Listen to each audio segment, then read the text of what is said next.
Hi, so I thought I'd just talk a few minutes about the history of the tuba, because that tends to come up when people ask me what I play. So the tuba is a fairly young instrument. It was invented in 1830s in Europe, around the same time as the saxophone actually. I think some people, at least I had the impression that it was a little bit older than that because it's so ubiquitous now as an instrument. But it actually wasn't really considered the preferred bass wind instrument until the end of the 19th century, end of the 1800s and going into the 1900s. And that was because it had competition from its predecessors, the ophicleide and the serpent. And those were both bass wind instruments that used brass-style mouthpieces, but had keys and tone holes the way a woodwind instrument would have. But almost all orchestral music it was scored and composed for the ophicleide and the serpent, not the tuba, up through the Romantic era.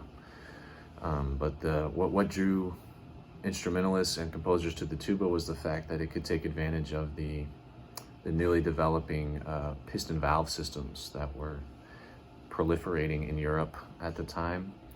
And those valve systems gave the tuba a smoother tone and access to more of its range. Nowadays the tuba is used in just about every genre, from orchestra to pop. It comes in 4 keys, standard keys: B flat and C, which are the contrabass tubas, and E flat and F, which are the bass tubas. B flat and C are most common for orchestras. Like I said, in Europe, it's often the B flat. The F tuba can occasionally be played for Romantic era compositions because it mimics a lot of the qualities that the ophicleide had, for example, in terms of its pitch and its tone. E-flat tubas are probably the least common. They're specifically called for in British brass bands. They're also sometimes used in British orchestras. But again, tubas they were used since the beginning of jazz, Dixieland, used in pop and recording, film scores. And throughout the 20th century, there was a growing solo repertoire that started to develop as contemporary composers sort of got their hands on the instrument.